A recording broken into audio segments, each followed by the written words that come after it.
As someone who earns a full-time living from writing, I've tried many different types of writing over the years. I've tried copywriting, poetry, short stories, fiction, non-fiction, blogging, the list goes on. In this video, I'm going to profile 13 different types of writing that you can try. Some of them are fun, some of them are creative, and some of them can help you earn a nice side income. I've tried many of these types of writing over the years, and chances are you're familiar with one or two of them. My name is Brian Collins. Welcome to the Become a Writer Today channel. If you do like this video, hit thumbs up. And if you want to get more videos like this, don't forget to subscribe to the channel. Blogging. Blogging is perhaps my favorite form of writing. I've started several different blogs over the years, and the number one blog that I focus on these days is Become a Writer Today. Now, blogging actually started all the way back in 1997. You can still start one today, but you're going to face a bit of competition. To put it in context, there are over 600 million blogs around the world.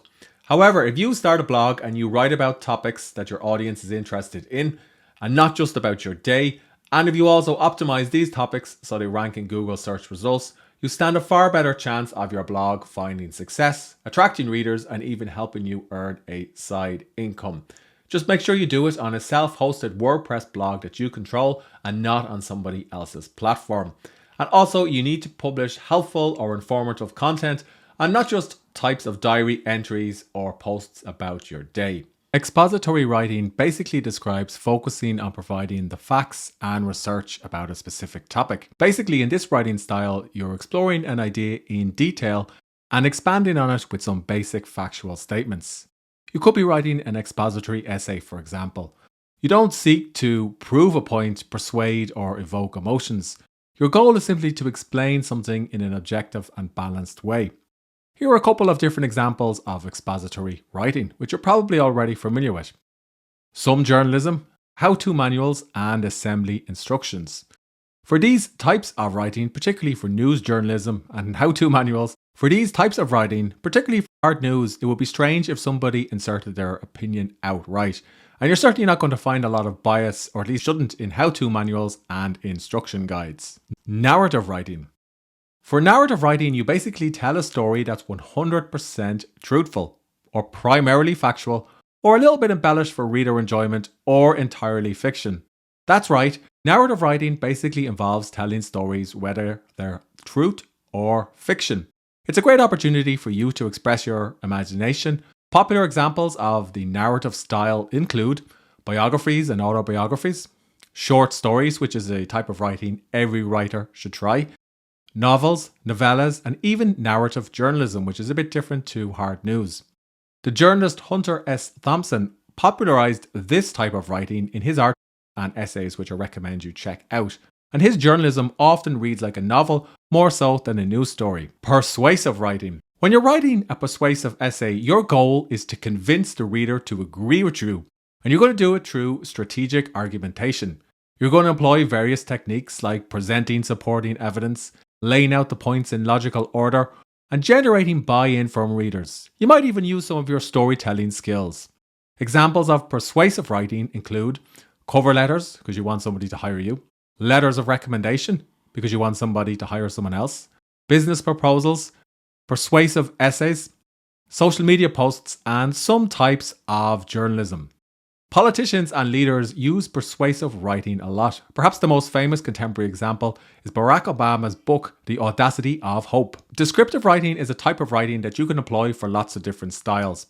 It's the most common type of writing because chances are when you were in school, a lecturer or a student asked you to write a descriptive essay about what you did on your summer holidays at some point. The essential writing tenet for this type of writing is to show rather than tell. So rather than simply saying something happened, you're going to explain how it happened and paint a picture for readers. And you're going to use literary devices to do this, like similes, irony, metaphors, hyperbole, foreshadowing, and even playing with the point of view. Descriptive writing is a good type of writing if you want to develop your storytelling skills. Technical writing. Technical writing involves communicating something complex in a way that your audience can understand.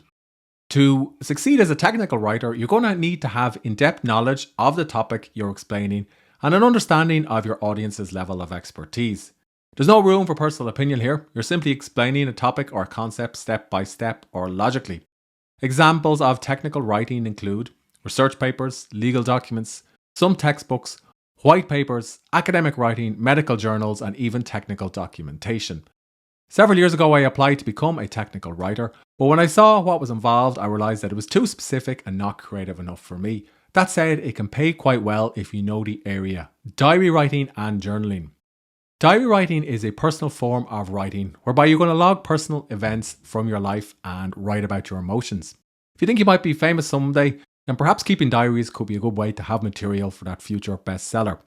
That point aside, many people use diaries as a way to process how they're feeling and to deal with emotions like anger, regret, grief, fear, jealousy, and sadness. Diary writing and journaling is cheaper than therapy, and it can be a positive experience. You can use apps like Day One to write a journal, or you can simply use a password-protected file on your computer.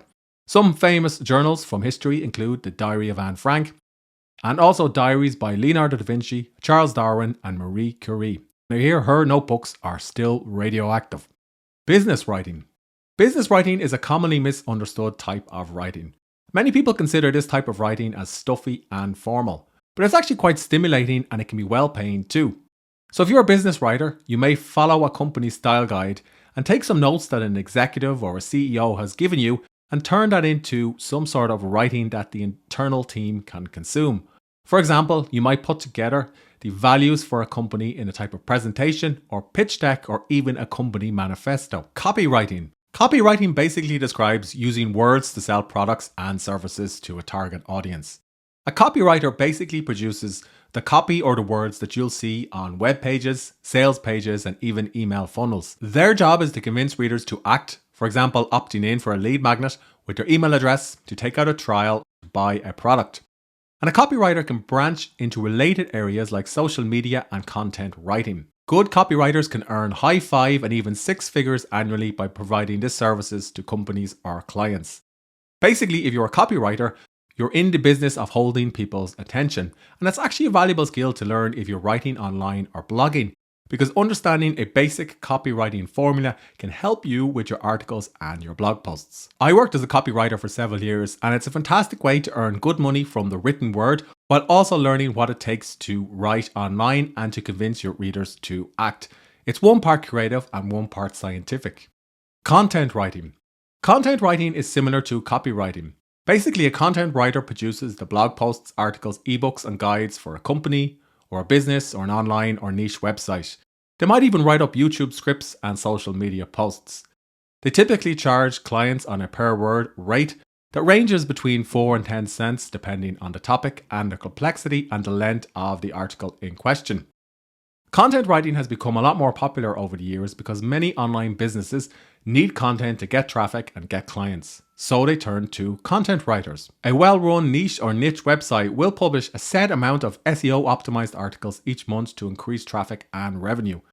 And the owner of this site will depend on a team of knowledgeable content writers to achieve their publication and revenue goals, because they know they can't write and produce all of this content by themselves. Poetry. Poetry is something most writers try for fun, not because they want to pay the bills. But it's a surprisingly rewarding type of writing. Now, usually an aspiring poet doesn't care much about commercial success. They're doing it because they like having fun with words and because they want to explore this creative medium. It's a type of creative challenge. Perhaps the most accessible type of poetry to start with is haiku.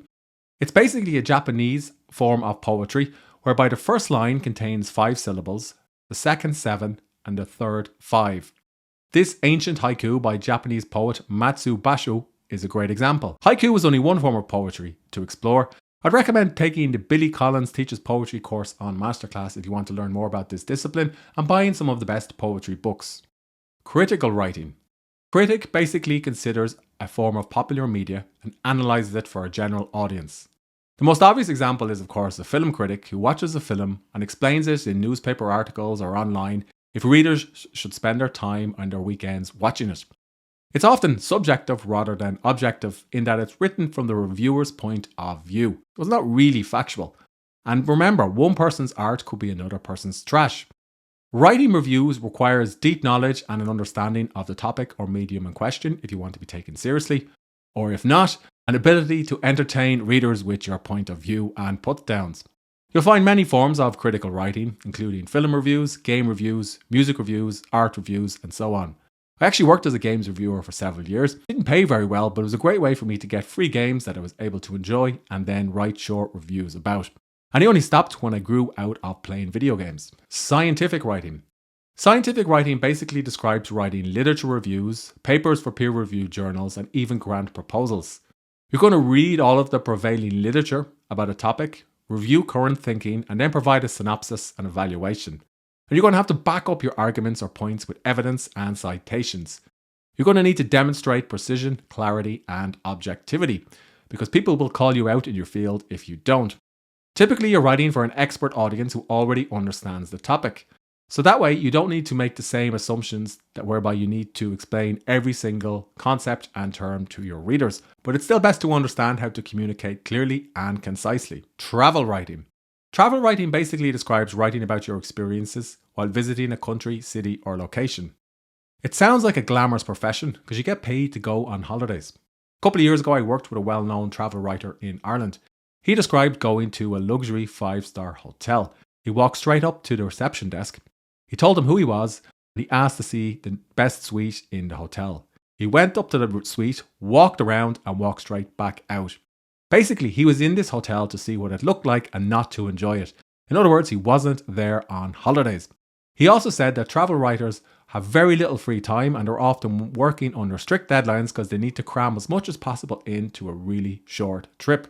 That said, if you're a blogger and you're back traveling after the pandemic, travel writing can be a nice way to supplement your income if you have a blog that already has some traffic. You could perhaps monetize it through affiliate promotions and paid advertising. As you can see, writers can explore many different styles, from creative to commercial. Selecting the right one really depends on the reader, the editor, publication, and your writing goals. And hey, if you're bored of one particular writing style, you can always try a different one for fun or simply to flex your creative muscles. I have a detailed article on the site and I'll put a link to that in the notes below this video. If you want to get more videos like this, hit thumbs up and don't forget to subscribe to the channel.